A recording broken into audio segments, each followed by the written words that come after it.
Prezados irmãos, que Jesus nos abençoe. É sempre com grande alegria que voltamos a esta casa, que de fato, desde muito tempo, está dentro de nós, no nosso coração.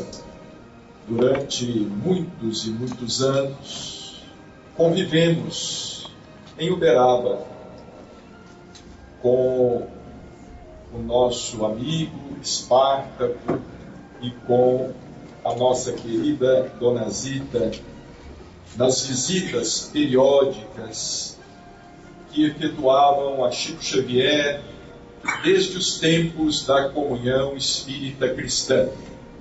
Não pude chegar a tempo, me embaracei no mundo espiritual e não pude chegar a tempo da fase Pedro Leopoldo, mas consegui chegar a tempo da fase Chico Xavier, Uberaba.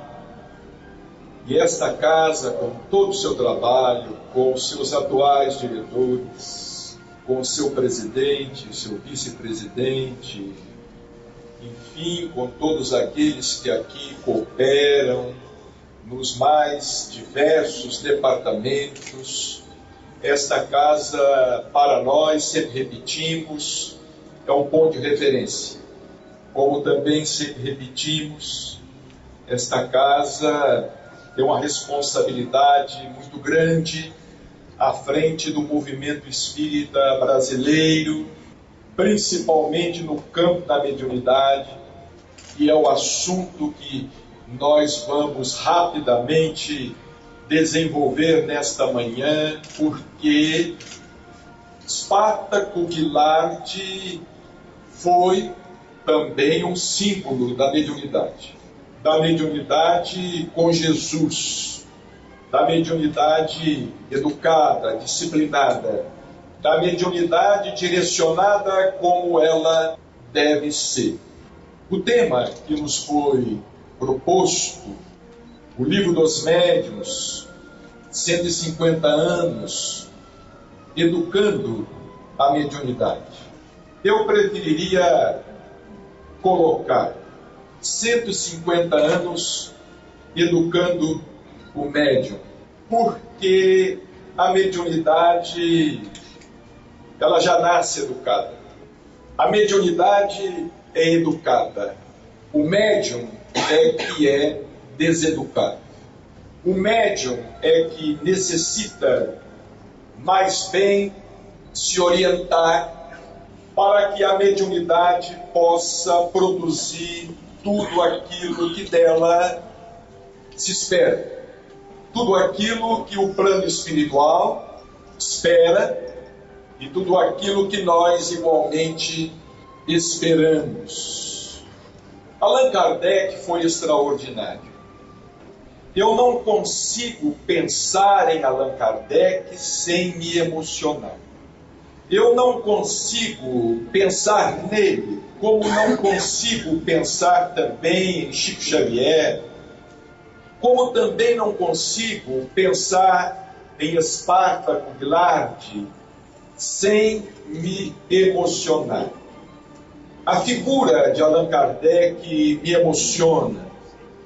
O trabalho que ele desenvolveu me emociona profundamente, porque Allan Kardec foi um gênio extraordinário. Segundo Emmanuel, um dos mais lúcidos apóstolos do Cristo, que veio à Terra tornar real a promessa do Consolador, concretizar sobre a Terra o advento do Consolador.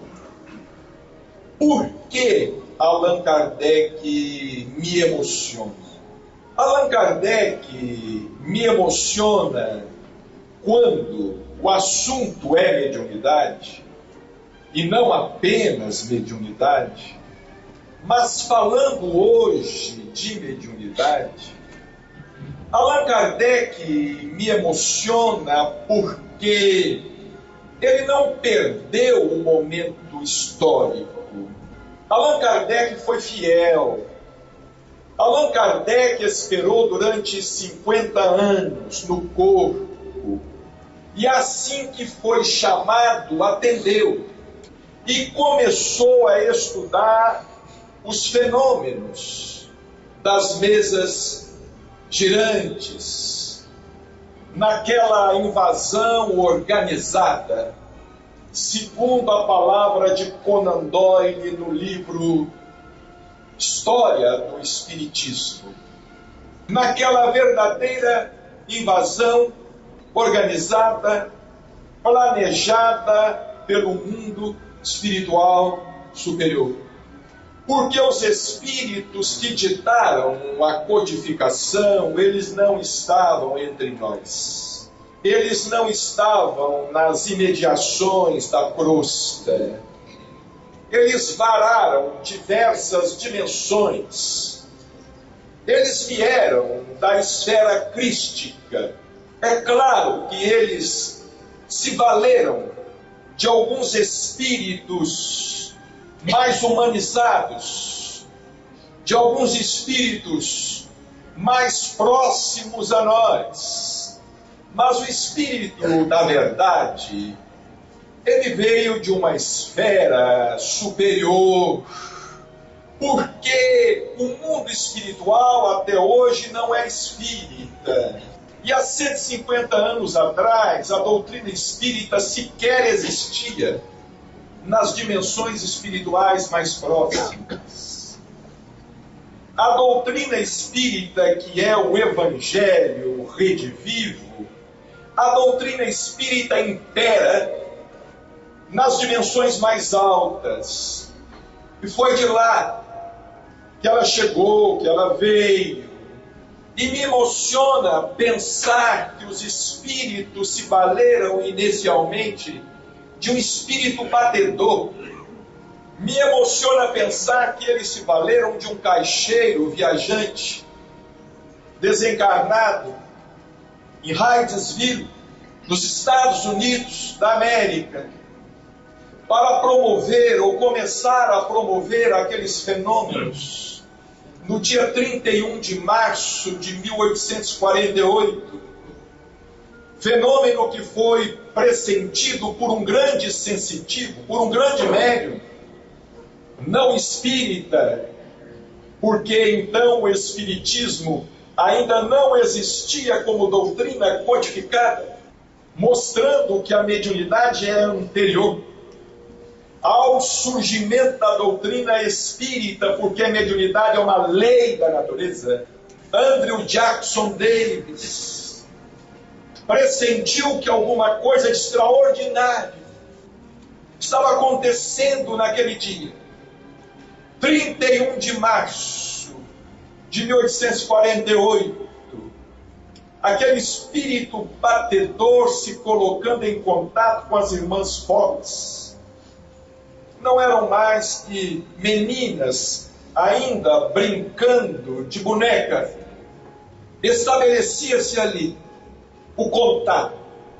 Segundo Emmanuel, no livro Seara dos Médiuns, uma obra fantástica, quando ele divide em 3 fases esse movimento organizado, essa invasão organizada do plano espiritual, a fase do aviso, a fase da chegada e a fase do entendimento, encetada por Allan Kardec a partir de 1854, daí a 6 anos, quando ele então, na condição de magnetizador, se interessa pelo fenômeno das mesas girantes, e daí a 3 anos, já estava publicando o Fenomenal, o livro dos Espíritos, em sua primeira edição, com 501 perguntas,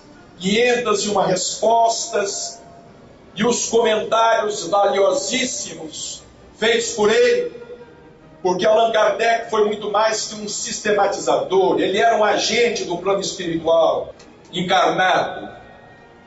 Ele era um espírito da mesma estirpe, da mesma condição, da mesma hierarquia, da mesma elevação. Allan Kardec trazia de envolto em seu espírito os princípios da doutrina espírita, que os espíritos apenas trataram de despertar, de fazer com que aquilo viesse à tona, que aquilo emergisse do seu inconsciente e viesse para o seu consciente, com lampejos do superconsciente, porque Allan Kardec era um homem visionário, era um homem que enxergava além, enxergou além seu tempo, e tanto enxergou além que ele não se deteve na apreciação do fenômeno em si. Ele extraiu do fenômeno toda uma ciência.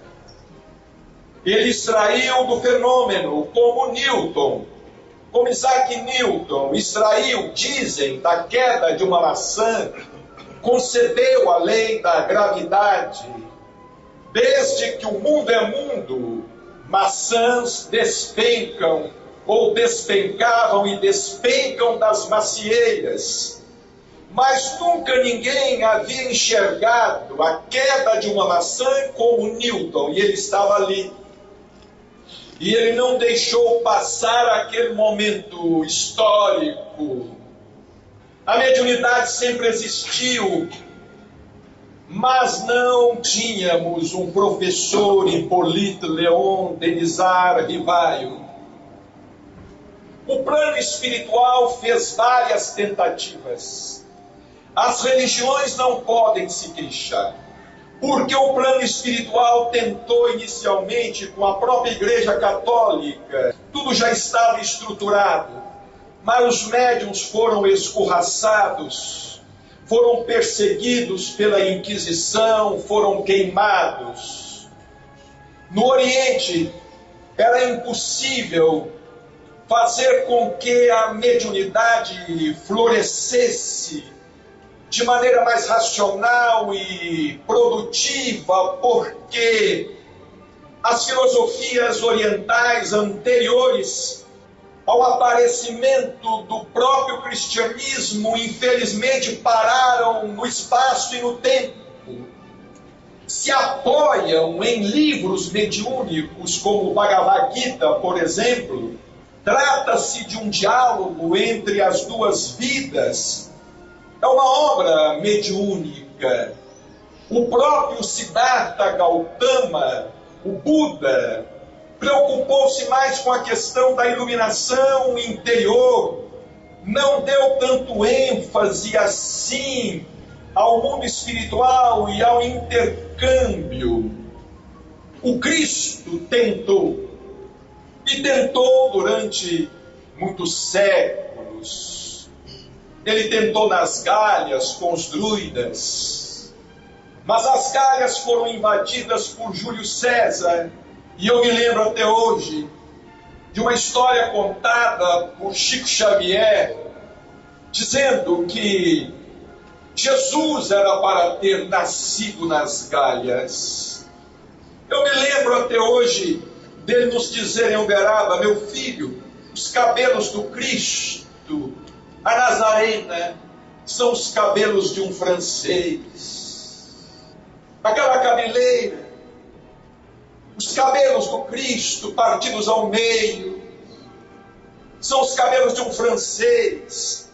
Tudo estava preparado, geneticamente preparado, porque há necessidade de uma preparação genética que agora extrapola a nossa compreensão e a nossa capacidade de análise devido ao problema de tempo, mas houve uma preparação genética do povo gaulês, dos druidas. Allan Kardec estava lá.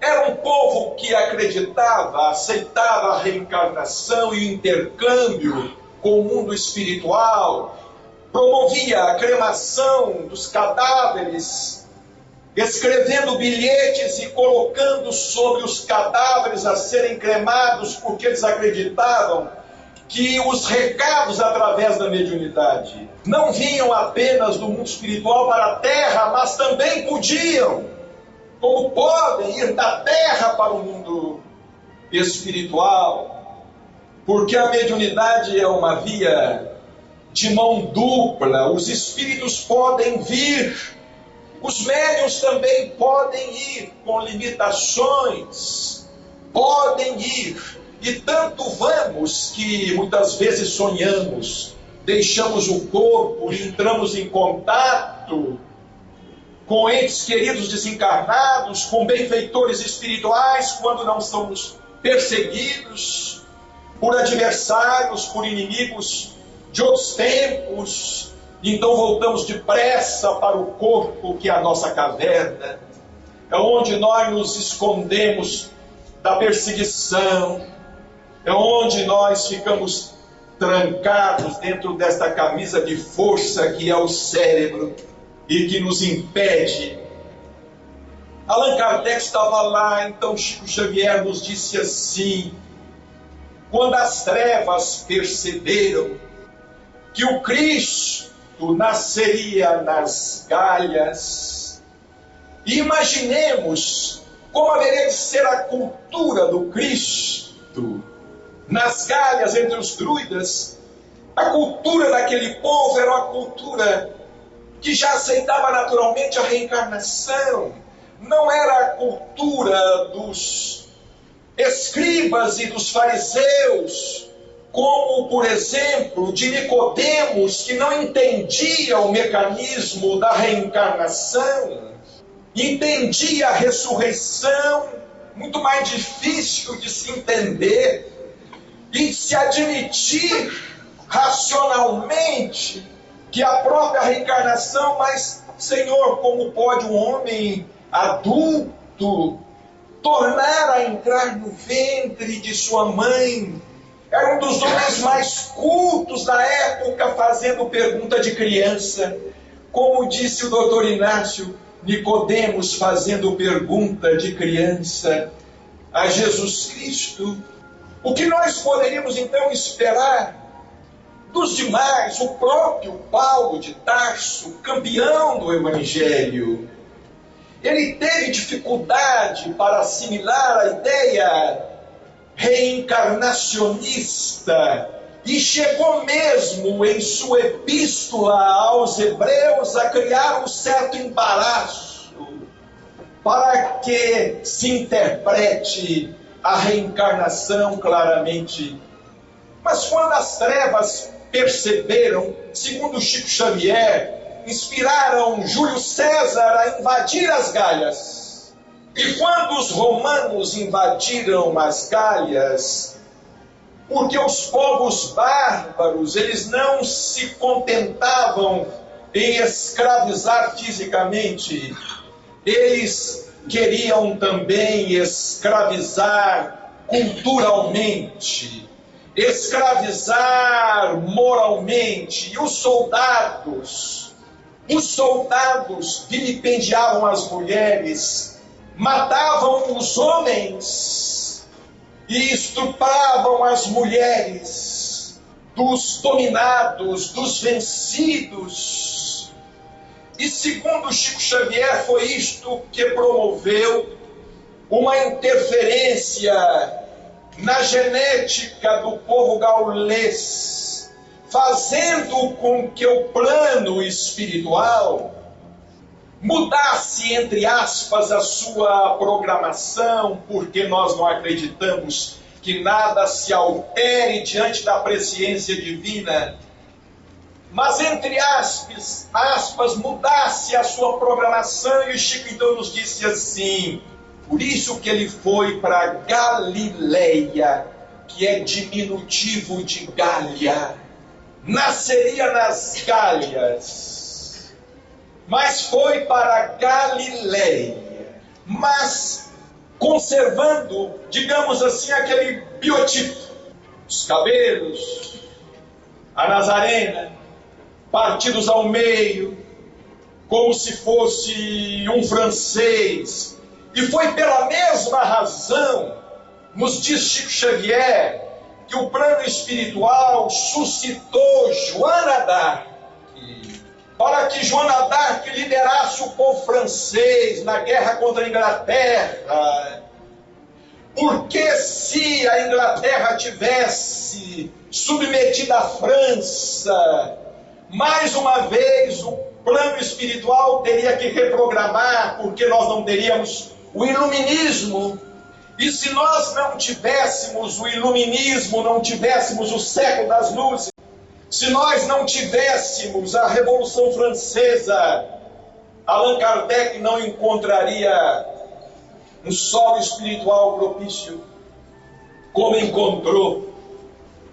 E foi justamente quando as chamas da Inquisição na Europa começaram a se extinguir, as fogueiras começaram a se transformar em cinza, que o mestre do Espírito, o extraordinário professor Hippolyte Léon Denis Ribaio, foi chamado à liça e com toda a sua preparação extraordinária de homem culto, pedagogo, filósofo grego reencarnado, Platão reencarnado, ele que havia criado a maiêutica com Sócrates, porque foram os gregos que criaram o diálogo, foi chamado a dialogar com o mundo espiritual.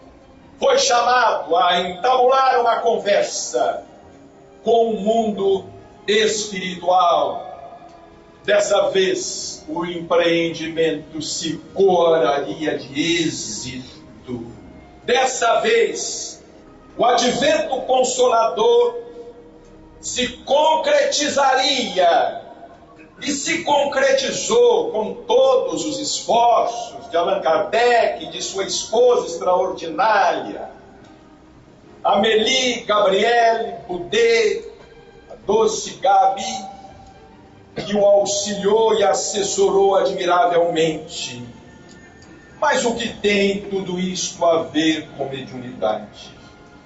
O que tem tudo isso a ver com o tema desta manhã?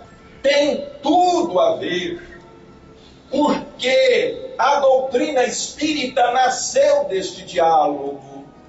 O livro dos Espíritos é um livro sui generis, único na história da humanidade.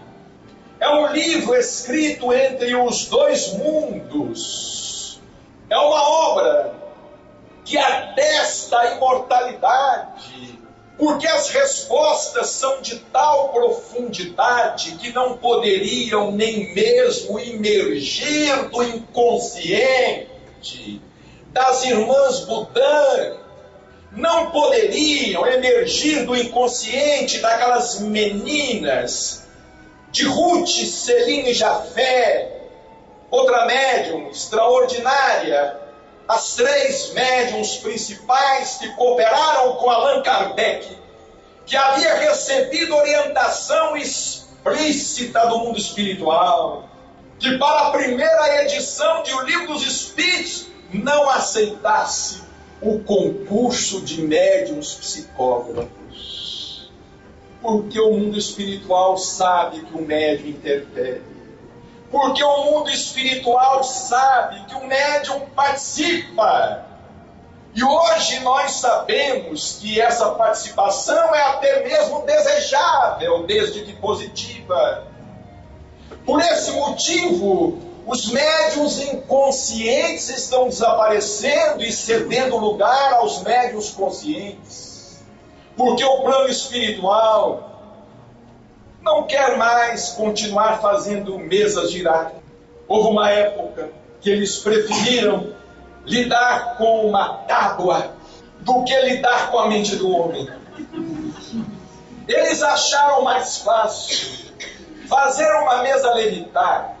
Eles acharam mais fácil escrever através de um pedaço de pau do que escrever através de um médium sem doutrina, porque o médium não tinha doutrina. O Espiritismo não existia. O Livro dos Espíritos não havia sido publicado. O livro dos médiuns só viria a lume a partir de 1861, em janeiro de 1861. Então Kardec recebeu orientação explícita: não, para a primeira edição não, médium não. Médiuns de efeitos físicos sim, porque nós vamos escrever através da cestinha. Depois dos princípios transmitidos, aí, professor, o senhor pode aceitar o concurso de médiuns psicofônicos, sonambúlicos, de médiuns psicógrafos, enfim, o senhor pode aceitar o concurso de outros médiuns. E Allan Kardec passou a aceitar o concurso de médiuns para a segunda edição de O Livro dos Espíritos, que surgiria em 1860, consideravelmente aumentada. Em 1857, 501 perguntas. Em 1860, Allan Kardec era um perguntador inveterado. E eu fico me perguntando, se ele não tivesse desencarnado em 1869, os espíritos haveriam de se ver apertados com ele, porque ele perguntava, ela pergunta em cima de pergunta, ele não concordava simplesmente. Quando ele não entendia, ele tornava a perguntar. Ele queria extrair o máximo dos espíritos. E os espíritos docilmente se curvavam, porque estavam ali diante de alguém que passou no anonimato diante da humanidade, mas que um dia haverá de ser reconhecido como o descobridor do mundo espiritual. Allan Kardec não foi Vasco da Gama. Ele não descobriu o caminho marítimo para as Índias. Ele não foi Cristóvão Colombo, ele não descobriu a América. Ele descobriu um continente. Ele descobriu o mundo espiritual. Ele descobriu um universo. Ele derrubou uma muralha muito mais antiga e muito maior que a muralha da China, que o muro da vergonha em Berlim ele jogou por terra, através da fé raciocinada e no anonimato, sem que as trevas percebessem. Porque se as trevas tivessem percebido a articulação, tentariam interferir, como logo em seguida tentaram interferir, porque Allan Kardec chegou a escrever de punho próprio que as reuniões da Sociedade Espírita de Paris haviam se transformado num foco de intrigas. Então vejamos que esse assunto de fofoca em centro espírita não é novo. Esse assunto é antigo. Ele escreveu que as reuniões haviam se transformado num foco de intrigas contra ele, traições. Amigos, ingratidões, amigos aos quais ele havia sido auxiliado.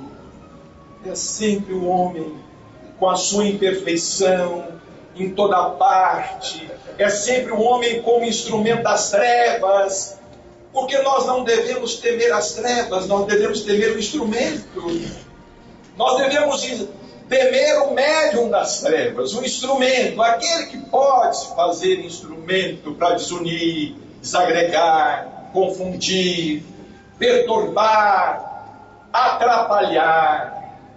Mas o que nós gostaríamos de dizer nesta manhã, porque Allan Kardec me comove porque ele publicou o Livro dos Espíritos, mas me comove muito porque ele publicou o Livro dos Médiuns e libertou os médiuns, e deu aos médiuns dignidade, e deu cidadania à mediunidade, e colocou a mediunidade como sendo uma das leis da natureza, e separou mediunidade de obsessão, e escancarou as portas dos hospícios, e libertou médiuns das masmorras lúgubres, dos subterrâneos, onde eram considerados seres alienados e perturbados, e onde às vezes ficavam para sempre, longe do convívio social. Allan Kardec mostrou que é mediunidade. Criou palavras, criou o termo médium, foi ao grego, criou a palavra mediunidade, como criou a palavra perispírito e outros termos. Deu ao médium dignidade. Você não é louco, você não vê o que não existe, você não enxerga o que não existe, como também não ouve, apenas alucinações. É claro que dentro desse contexto, esse contexto é muito intrincado, e ninguém às vezes consegue delimitar muito bem a linha divisória, porque segundo o Dr. Odilon Fernandes, por enquanto, há muito mais obsessão na mediunidade do que mediunidade na obsessão. E a função da doutrina espírita é fazer com que passe a haver mais mediunidade na obsessão, ou seja, é fazer com que os obsidiados se tornem médiums, é fazer com que essa força neutra, porque a mediunidade é uma faculdade neutra, seja direcionada de maneira conveniente e seja colocada a serviço da ideia na imortalidade, a única capaz de ferir com um golpe de morte o materialismo.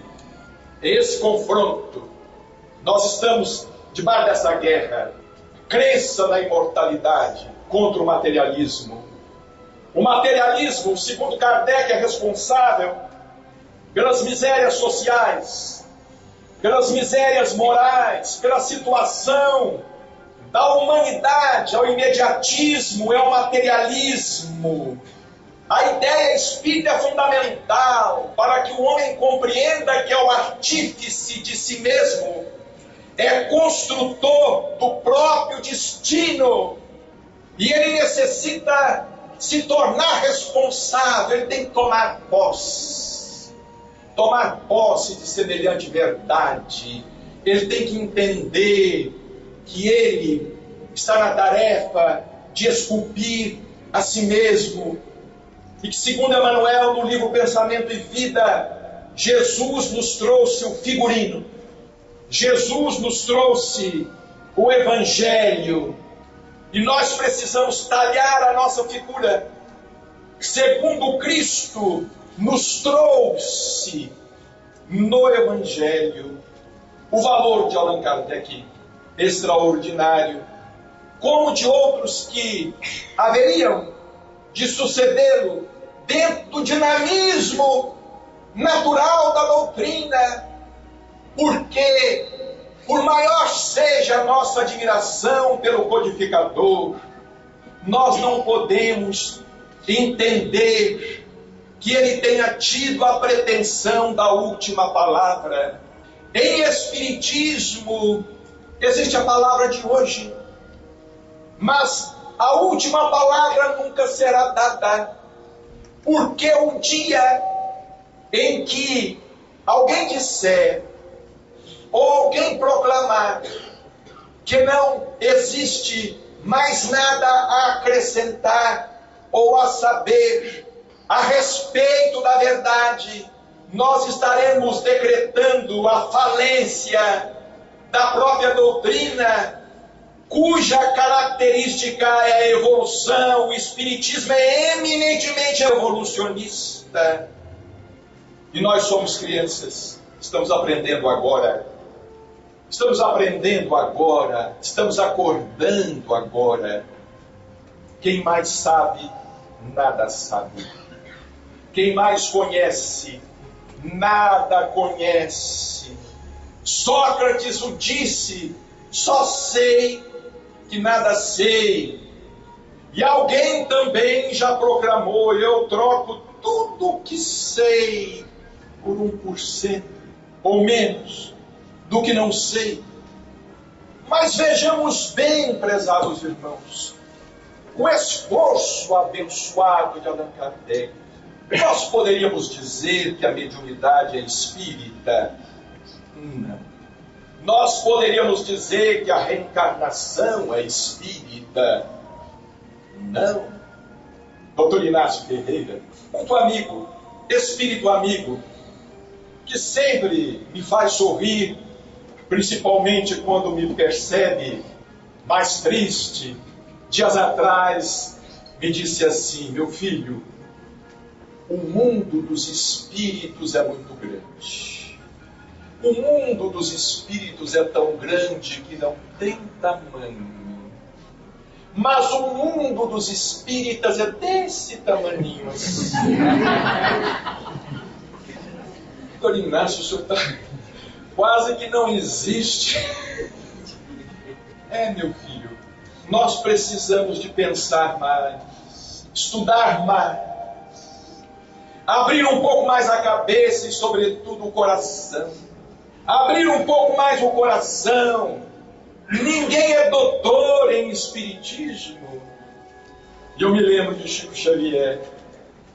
Chico Xavier dizendo: eu não sou nada, eu sou um pé de capim, eu sou um verme, eu sou um cisco. E sempre se comparando com coisas que impediam a gente se colocar abaixo dele.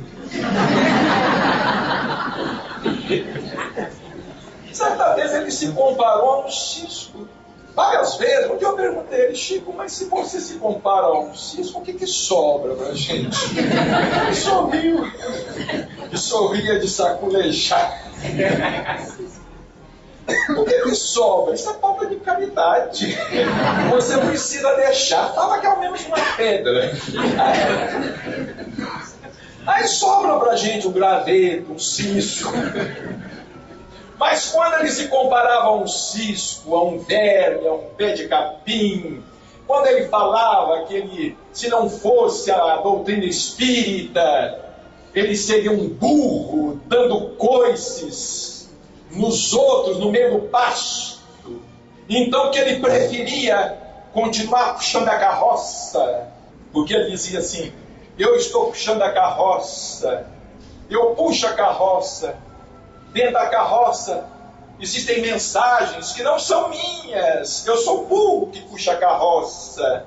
Agora eu não vou deixar os varais da carroça, porque os meus donos me tratam muito bem, eles me dão alfafa. Eu dizia: eles me tratam muito bem, eles me dão alfafa, água fresquinha. Se eu sair dos varais da carroça, eu vou dar coices por aí. É o que acontece com o médium quando sai dos varais da doutrina. A mediunidade não é espírita, mas a sua ética tem a ver com a doutrina. A sua moral, a sua aplicação. Nós vamos nos deparar com médiuns no catolicismo. Os santos eram médiuns. Basta que nós nos dediquemos a estudar a vida dos santos. Aliás, todas as pessoas são portadoras de faculdades mediúnicas. Mesmo você que não quer ser médium, você é médium. Se você não quer ser médium, convém você discutir com Deus, porque isso é lei da criação. Ser médium é uma consequência evolutiva. Se você não quer, é a mesma coisa: eu não quero enxergar, é muito simples, fure os seus olhos. Eu não quero ouvir, é muito simples, perfure os seus tímpanos. Eu não quero ser médium, é muito simples, caia na obsessão, na perturbação, porque se você não quiser trabalhar com a luz, você vai trabalhar com as trevas, porque não existe neutralidade. Não existe neutralidade, nós estamos debaixo de influência. Ou influência boa ou influência negativa. Ou influência positiva ou influência negativa. Você não quer ser médium, o problema é seu. Nós encontramos médiuns em todas as partes, médiuns fora do espiritismo.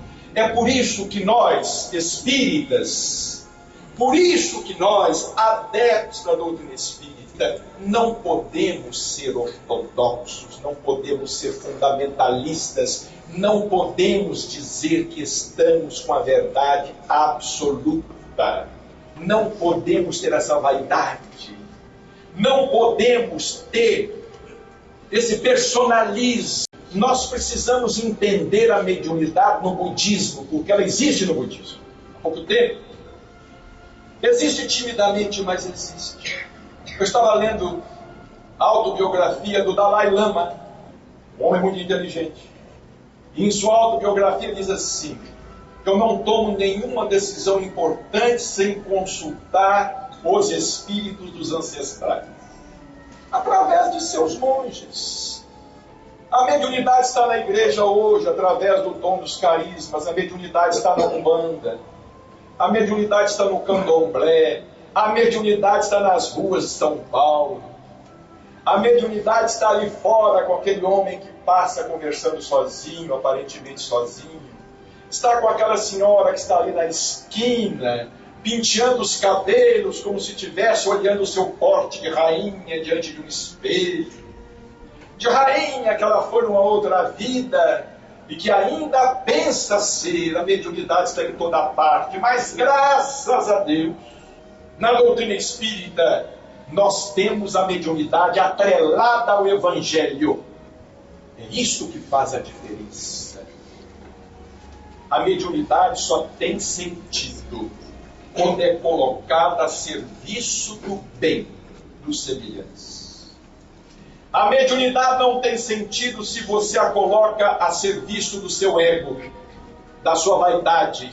Ah, eu sou médium, eu sou médium. E porque sou médium, eu recebo os guias. Existem guias cegos. Como disse Jesus, se um cego guia outro cego, eles vão cair num buraco. Eles vão se precipitar num abismo. Você é médium, você tem que trabalhar mais, estudar mais. Não, eu não preciso estudar porque meu guia me instrui. Não instrui coisa nenhuma porque o seu guia também precisa de instrução. Porque se seu guia fosse guia verdadeiro, ele mandaria você estudar. Porque se seu guia fosse guia verdadeiro, mandaria você trabalhar. Ele não diria assim, não, tá bom, não precisa fazer mais nada. Se o seu guia fosse guia verdadeiro, ele não deixaria você se milindrar aqui no Batuíra, ou no Pedro e Paulo, em Uberaba, ou no Centro Espírita fulano de tal, ali no outro bairro. Ele não deixaria você se milindrar, ele não deixaria você se envaidecer, ele colocaria você no seu próprio lugar.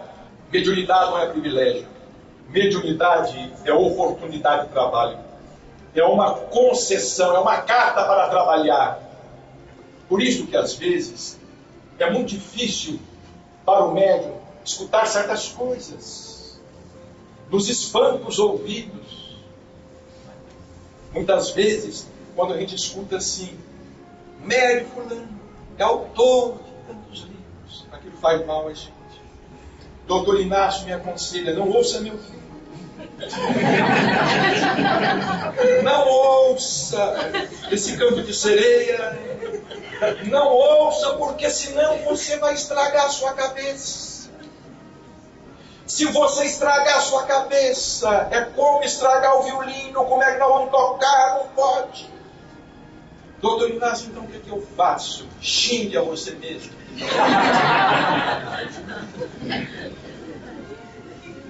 Por isso é que eu costumo dizer, fazendo um pouco de descontração, é claro, eu costumo dizer o seguinte: Chico Xavier não levava elogios para casa.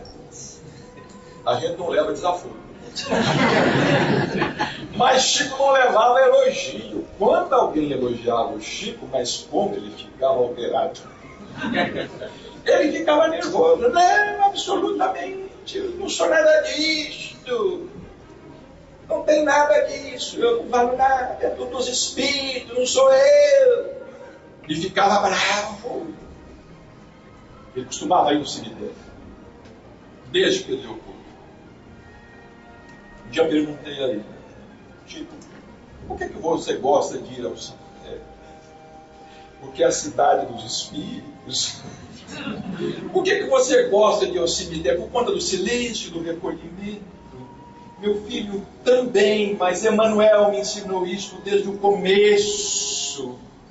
Porque ir ao cemitério é uma excelente vacina contra a vaidade. Então eu vou e fico andando entre aqueles túmulos. E penso assim, daqui uns dias.